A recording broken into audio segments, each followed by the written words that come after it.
ఇతి బ్రువతి సూతే వే రథో గరుడలాంఛన ఖముత్పపాత రాజేంద్ర శాశ్వధ్వజ ఉదీక్షిత. గుర్రములతో ధ్వజములతో దాని యందున్న ఆయుధములతో సహా అది వెళ్ళిపోయినది. ఎప్పుడైతే ఆ విధంగా వెళ్ళిందో దారుకుడు ఆశ్చర్యపోయాడు. మరి నన్నెందుకు ఇక్కడ వచ్చో అని. నీతో పని ఉంది. తిన్నగా నువ్వు హస్తినికి వెళ్ళు. నువ్వు ఇక్కడికి వెళ్ళేటప్పటికే ఈ ద్వారవతి మునిగిపోతుంది. నేనున్న ధామము తప్ప మిగిలిన ద్వారకంతా మునిగిపోతుంది. నువ్వు వెళ్ళి అర్జునుడితో ఈ విషయాన్ని చెప్పి ఇక్కడ మిగిలినటువంటి వారు ఎవరైతే ఉన్నారో వాళ్ళందరినీ క్షేమంకరమైన చోట్లకు తీసుకువెళ్ళాలి అర్జునుడితో చెప్పు అని దారుకుడిని పంపించాడు కృష్ణ పరమాత్మ. దారుకుడు బయలుదేరాడు. ఇంకా కృష్ణ పరమాత్మ అక్కడ ఇలా ఉండగానే దేవతలు దిగి వస్తున్నారు. ఆ చోటికి అశ్వత్థ వృక్షం చుట్టూ ఉన్నారు.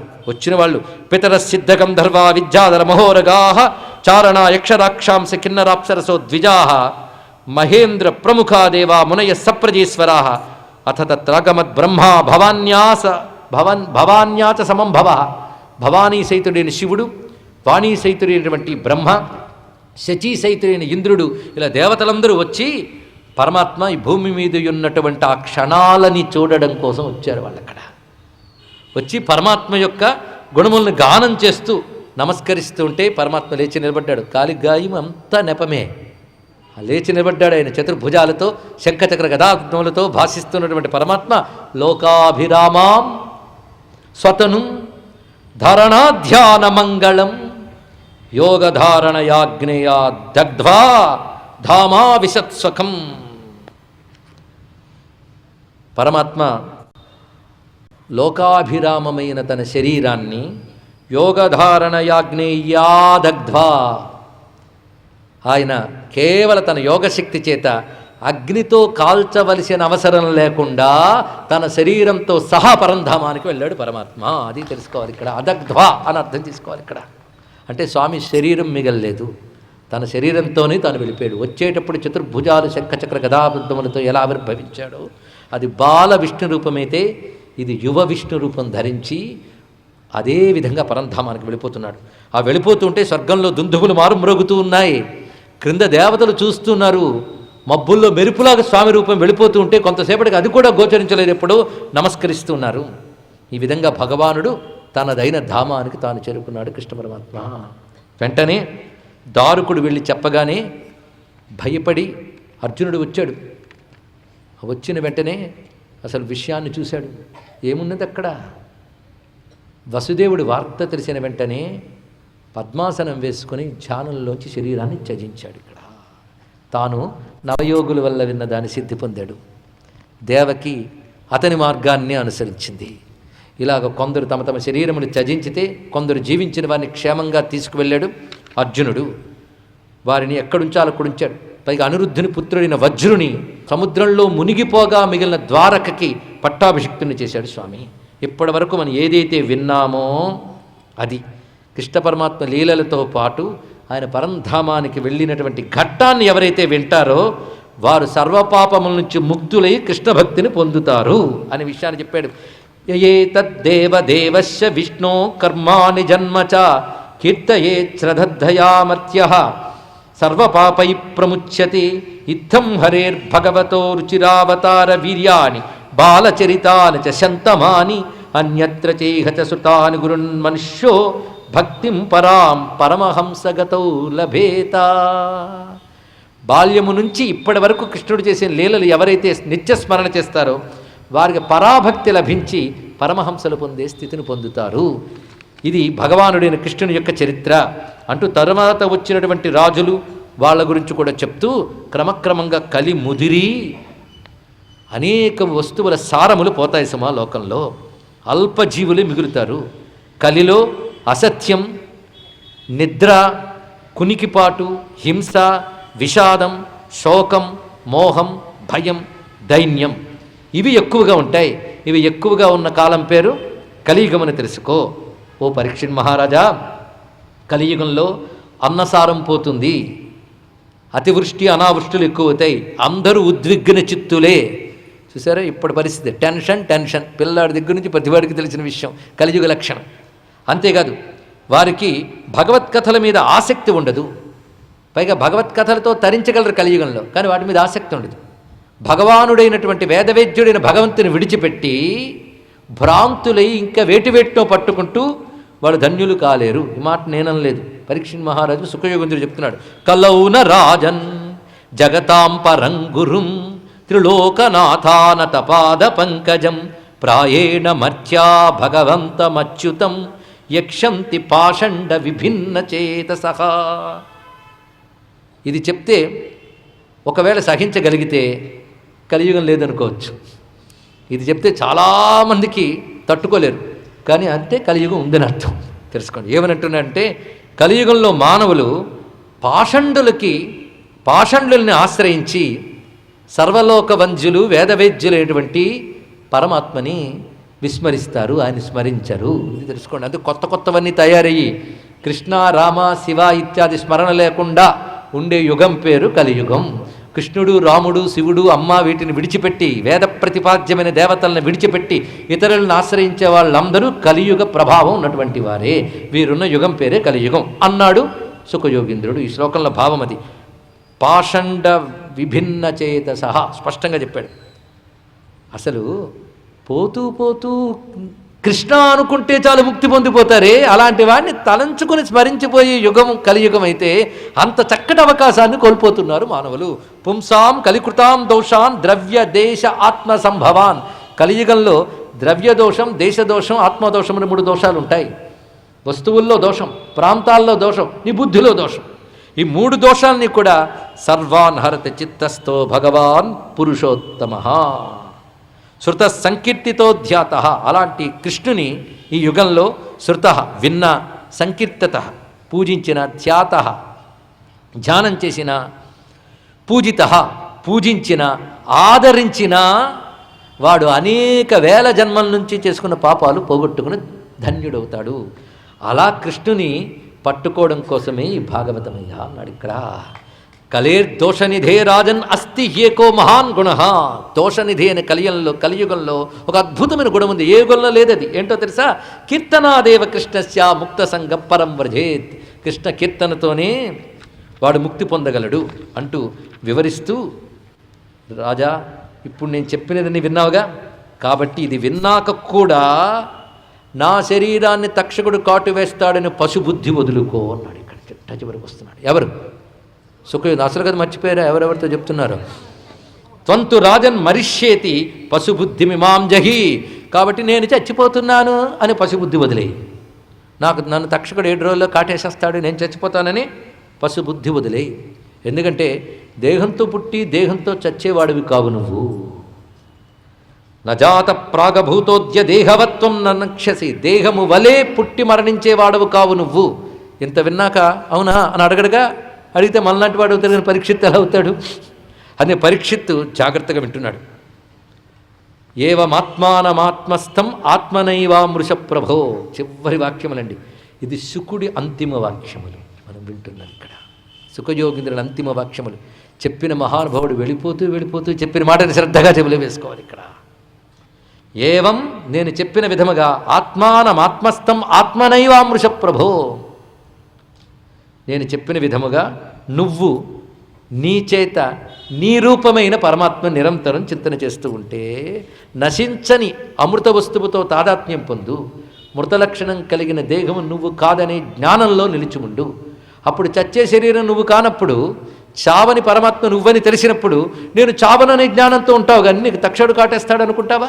కనుకనే నేను చెప్పిన మాట అహం బ్రహ్మ పరం ధామ బ్రహ్మాహం పరమం పదం. చూడండి భాగవతం చివరి మాటలు. అహం బ్రహ్మ వాక్యంతో ముగిస్తున్నాడు ఇక్కడ. అహం బ్రహ్మ పరం ధామ బ్రహ్మాహం పరమం పదం ఏవం సమీక్ష చాత్మానమాత్మన్యాధాయ నిష్కలే. నాలో నేను అని ఏదైతే చెప్పబడుతున్నదో ఆ నేను చైతన్యం బ్రహ్మమే. అంతేగాని నేను చైతన్యం దేహము కాదు. నేననే చైతన్యం ఉంది కనుక దేహాదులు దాని యందు భాషిస్తున్నాయే తప్ప నేననే చైతన్యము ఆ బ్రహ్మమునందే ఉన్నది. కనుక నేనెవరిని? బ్రహ్మమును. బ్రహ్మముని పాము కాటు వేయలేదు, దానికి జననాలు లేవు, కనుక నన్ను కాటు వేయదు అని తెలుసుకో అన్నాడు ఇక్కడ. ఏవం సమీక్ష దశంతం తక్షకం పాదే. ఒకవేళ కాటు వేయడానికి పాము వచ్చింది, అప్పుడు ఎలా చూడాలి? దశంతం తక్షకం. కాటు వేయడానికి వచ్చిన పాము నీ శరీరాన్ని కాటు వేస్తూ ఉంటే కాటు వేయబడుతున్న నీ శరీరంలోనూ కాటు వేస్తున్న పాములోనూ సచ్చిద్రూపుడైన వాసుదేవుణ్ణి చూడగలిగే స్థితిలోనూ ఒక్క జ్ఞానాన్ని గట్టిగా పట్టుకోండి చాలు. ఇక్కడ అది నువ్వు చూడగలిగితే దశంతం తక్షకం పాదే లేలిహానం విషాననై నద్రక్షసి శరీరంచ విశ్వంచ పృథగాత్మన. ఆ రెండూ బ్రహ్మమే అని చిత్తమయందును ఉంచుకున్నప్పుడు నీ కాటు వేసే తక్షకుడు కనబడ్డు, కాటు వెయ్యబడే శరీరము కనబడదు, బ్రహ్మము మాత్రమే నా అనుభవంలో ఉంటుంది. ఏతత్తే కథితంతాత యదాత్మా పుష్టవాన్ నృప, నువ్వు అడిగినది నేను చెప్పాను అని చెప్పి భగవానుడైన సుఖయోగీంద్రుడు ఆశీర్వచనంగా చెప్పిన ఈ విషయం పూర్తి చేసుకుని ఆ తర్వాత ఆ మహానుభావుడు భిక్షుభిస్సహా భిక్షుకులతో కలిసి ఆ చోటు నుంచి వెళ్ళిపోయాడు స్వామి. ఇక్కడ భిక్షుకులతో కలిసి అంటే సన్యాసులు, ఆయన వలె అవధూతలు ఎవరైతే ఉన్నారో వాళ్ళతో కలిసి అక్కడి నుంచి నిష్క్రమించాడు సుఖయోగీంద్రుడు. మిగిలినటువంటి మహానుభావుడు ఆయన వెంటనే అక్కడ కూర్చొని ధ్యానం చేసుకుంటున్నాడు భగవానుని. ఆ ధ్యానంతో పూర్తిగా తాదాత్మ్య స్థితిని పొందాడు. ఇక్కడ ఈ విషయం భాగవతానికి చివరి శ్లోకములుగా మనం చెప్పుకుంటున్నాం. పరమాత్మయందు హృదయాన్ని నిలిపి ఎలాగైతే శుకుడు బోధించాడో అదే పద్ధతిలో నిలిపి ఆ మహానుభావుడు తరించిపోయాడు. త్వంతు రాజన్మరిష్యేతి అనే బుద్ధిని విడిచిపెట్టమని చెప్పిన వెంటనే ఆ మహానుభావుడు దాన్ని అందుకున్నాడు. ఆ విధంగానే ధ్యానం చేసి భక్తి యోగంతో ఉత్తమ స్థితిని పొందాడు. ఇది మనం పూర్తి చేసుకున్నాం. అంతేకాదు ఒక మాట అన్నాడు, స్వామి నువ్వు చెప్పినది నేను విన్నాను, నన్ను ఇంకా తక్షకుడు కాటువేయుడు అన్నాడు. సంపూర్ణంగా గ్రహించాడు విషయాన్ని. బ్రహ్మమునందు నిష్ఠుడై తరించిపోయాడు. కనుక విష్ణురాతుడు సర్వవ్యాపకమైన బ్రహ్మమును పొందాడు. ఆయన్ని తర్వాత సర్పము కాటు వేసింది. ఇది కూడా చెప్పాడు ఇక్కడ. అంటే భాగవతం విన్నంత మాత్రాన సర్పము కాటు నుంచి ఆయన తప్పించుకోలేదు. ఇవాళ పాము కాటు నుంచి తప్పించుకున్నా, రేపు పొద్దున మరో రూపంలో మృత్యువు కాటు వేయదా? శరీరాన్ని కాపాడుకోవడం సిద్ధి కాదు. ఇవాళ పాము కాటు అయితే రేపు పొద్దున దోమకాటు కావచ్చు మరణించడానికి. అవునా లేదు? దోమకాటుకు మరణించిన వాళ్ళందరూ మీకు చాలామందికి తెలుసు. కనుక ఏదో నెపం తేలుకో పాముకో దిగులుకో దొంగలకో దొరలకో చిక్కి నశించి చెడుగు శరీరము అన్నాడు కృష్ణదేవరాయలు. అత్యద్భుతమైన మాట. ఇక్కడ సహజ లక్షణం, దానిది ఏం చేస్తాం, పోవడం దాని సహలక్షణం అని తెలుసుకుని తాను పరమాత్మయందే ఐక్యమై ఉన్నాడు, సిద్ధిని పొందాడు మహానుభావుడు. ఇది నాయన భాగవతం అంటున్నారు సూత పౌరాణికుడు శౌనకాది మహర్షులతో చెప్తూ ఒక్కసారి నమస్కారం చేసుకున్నాడు. యం బ్రహ్మా వరుణేంద్ర రుద్రమరుతః స్తున్వంతి దివ్యైస్తవైః వేదైః సాంగపదక్రమోపనిషదైర్గాయంతి యం సామగాః ధ్యానావస్థిత తద్గతేన మనసా పశ్యంతి యం యోగినో యస్యాం తన్న విదుః సురాసురగణాః దేవాయ తస్మై నమః దేవాయ తస్మై నమః. భాగవతంలో చెప్పబడుతున్నటువంటి బ్రహ్మ వరుణ ఇంద్ర రుద్ర మరుద్గణములు స్తోత్రములతోనూ అలాగే వేదములు ఎవరిని స్తుతిస్తున్నాయో, సామములు ఎవరిని గానం చేస్తున్నాయో, యోగులు సమాధి చిత్తంలో ఎవరిని అనుభూతిలోకి తెచ్చుకుంటూ ఉన్నారో, దేవతలు కూడా ఎవరి మాహాత్మ్యాన్ని సంపూర్ణంగా వర్ణించలేరో ఆ దేవునికి నమస్కారము.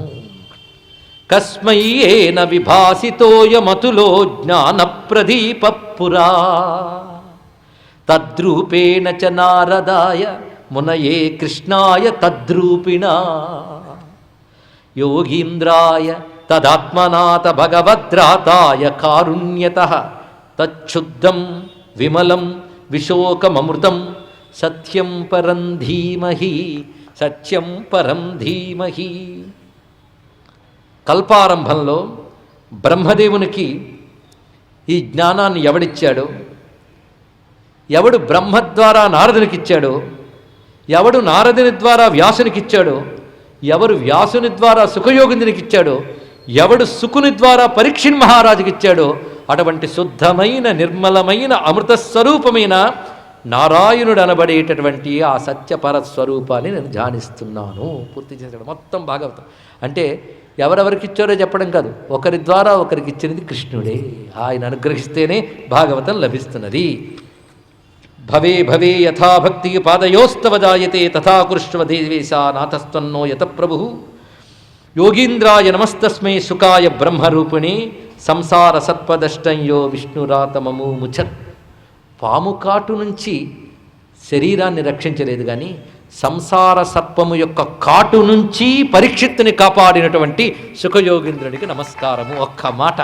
ఆ సర్పం అంటే ఏమిటో అదొక సంకేతం మనకు అర్థమైపోయింది అంటూ, ఎవడి నామం సంకీర్తనం చేస్తే చాలు పాపములు పోతున్నాయో అటువంటి హరిని మేము ఆ పాదములను ఆశ్రయించి నమస్కరిస్తున్నాం. నామ సంకీర్తనం యస్య సర్వపాప ప్రణాశనం ప్రణామో దుఃఖశమన తం నమామి హరిం పరం. దుఃఖశమనుడైన పరమాత్మ అయిన హరికి నమస్కారం అంటూ ఒక్కసారి నామ సంకీర్తనం యస్య సర్వపాప ప్రణాశనం ప్రణామో దుఃఖశమనస్తం నమామి హరిం పరం. అటువంటి నారాయణ బ్రహ్మమునకు మనం నమస్కారం చేస్తూ, ఆ భగవద్ అనుగ్రహం వలన పరంపరాగతంగా వచ్చినటువంటి భాగవతాన్ని సాత్విక శ్రవణంగా వినాలి అని చెప్పారు. 7 రోజులు రాజస శ్రవణం, సాత్విక శ్రవణం 21 రోజులు అంటే 42 పూటలుట. మనం 42 పూటలు సాత్విక శ్రవణం చేసాం. అంతేగా శాస్త్రవేత్తలు మరొక మాట చెప్పారు, ఏడాది పొడుగునా భాగవతం చెప్పడం వినడం చేయకూడదు. ఇది కూడా గట్టిగా చెప్పారండి, తెలుసుకోవాలి. ఎక్కువ కాలం చెప్పకూడదు, తక్కువ కాలం చెప్పకూడదు. సాత్విక శ్రవణం చేసిన దాన్ని నిరంతరం మరణ పర్యంతం మననం చేస్తూ ఉండాలి అని చెప్పారు. ఇక్కడ మరొకటి కాదు. ఇక్కడ ఆయన పెద్దలు చెప్పిన ఆ విధానాన్ని మనం స్వీకరించుకుని ఇక్కడ చెప్పడం జరిగింది. అదే సమయంలో వినతితో చెప్తున్న మాట ఏమిటి అంటే, చెప్పే ఉపజ్ఞ పాండితి ప్రకర్ష కలిగి ఇక్కడ కూర్చోలేదు. పదాలకి అర్థము, శాస్త్ర మర్యాదలు ఇవన్నీ గ్రహించి ఇక్కడ చెప్పడం జరగలేదు. అవేవీ లేనప్పుడు చెప్పడానికి సిద్ధపడడం కూడా తప్పే, అది సాహసమే. అయినప్పటికీ కూడా మూకం కరోతి వాచాలం అంటూ పరమానంద మాధవుణ్ణి మనం స్మరించుకుని ఇక్కడ కూర్చున్నది ఏంటి అంటే, కేవలం ఈ బ్రతుకు తరించడం కోసం భగవంతుడి ద్వారా, గురువుల ద్వారా లభించిన కాసింత అక్షర జ్ఞానంతో భాగవతాన్ని అధ్యయనం చేసినప్పుడు ఈ పరిమితి గల బుద్ధికి అందినటువంటి జ్ఞానాన్ని మననం చేసుకుని తరించిపోయే ఉద్దేశంతో వల్లభగణిత కృప వల్ల రాజమహేంద్రవాసులైన ఆత్మీయులందరూ ఈ 42 రోజులు అనుగ్రహించారు. ఈ కారణంగా ఈ 42 రోజులు కృష్ణుని స్మరిస్తూ కేవలం కృష్ణప్రాప్తియే ఉద్దేశంగా చెప్పుకున్నటువంటి కథ మాత్రమే ఇక్కడ. ఆ చెప్పుకోవడంలో పెద్దల అనుగ్రహం వల్ల ఏదైతే లభించిందో దానిని మాత్రమే ఇక్కడ చెప్పడం జరిగినది. ఏది చెప్పబడిందో అందులో దోషములేవైనా ఉంటే కృష్ణస్మరణ దహిస్తుంది ఆ దోషాలని, గుణములేవైనా ఉంటే అవి ఆయనవే గనక ఆయన అనుగ్రహం లభిస్తుంది, అందులో సందేహం లేదు. అయితే కృష్ణ భాగవతం చెప్పాను గనక నీ దయ చూపించవయ్యా అని అడగడానికి భయం వేస్తుందండి. ఈ చెప్పడమంతా నా వల్ల అయినప్పుడు నేనిచ్చిన డబ్బుతో నాకు కానుక్కొని ఇస్తావా అంటే నేనేం చెప్పేది? అయితే భాగవత కథ వింటూ ఇంతమంది ముందు కూర్చున్నారు గనక మీ అందరూ భాగవత కథ విని ఆనందించారే, అలా ఆనందింపజేయడానికి ఈ ఉపాధి నుంచి వచ్చిన వాక్కు దోహదమైతే ఆ ఒక్క పుణ్యం చేత కృష్ణుడి దయ చూపించి తన పాదాలపై అచంచలమైన జ్ఞాన వైరాగ్యయుత అవ్యాజ భక్తిని ప్రసాదించుగాక అని ప్రార్థిస్తూ సర్వం శ్రీకృష్ణ చరణారవిందార్పణమస్తు. స్వస్తి.